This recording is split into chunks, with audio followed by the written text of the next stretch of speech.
I'm Max Brantley of the Arkansas Times, and we're going to talk a little bit about what's in the news today. First of all, I should say it's June 17th, I'm pretty sure. I think I got the date wrong yesterday. Oh well, we'll try to do better in the future. I'm going to start with something that I've been talking about since Friday because I think it's hitting home a little bit.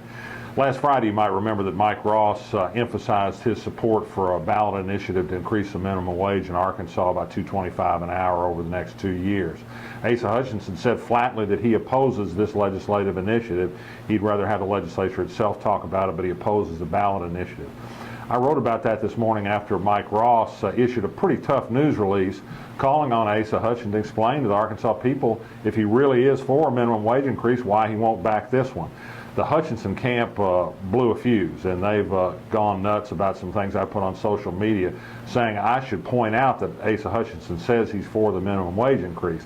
The problem is he's not for the one that's being circulated. He wasn't for the one that was defeated in the legislature in 2013.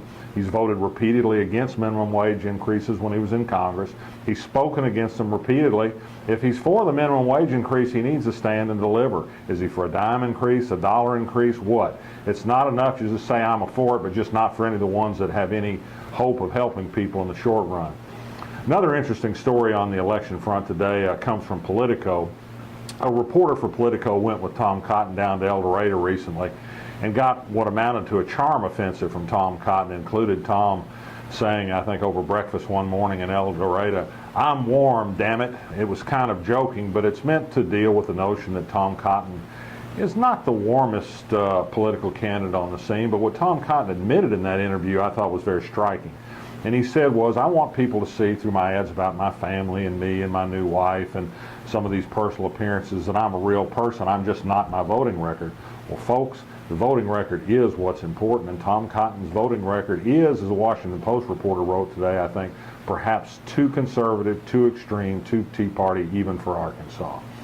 Other news today, the legislature is talking about adding yet further embellishments to the private option medical insurance plan to make it seem more appealing to conservatives. This would include a health savings account.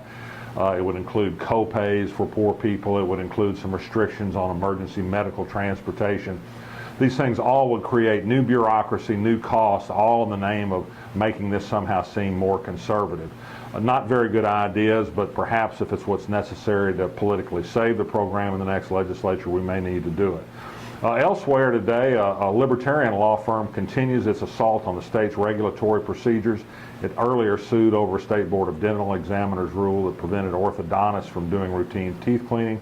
Today it's suing over the incredible licensing standards that are imposed upon women who make a living braiding people's hair, typically African-style braids, which doesn't require any cosmetology experience. It's just a hand exercise of braiding long strings of hair.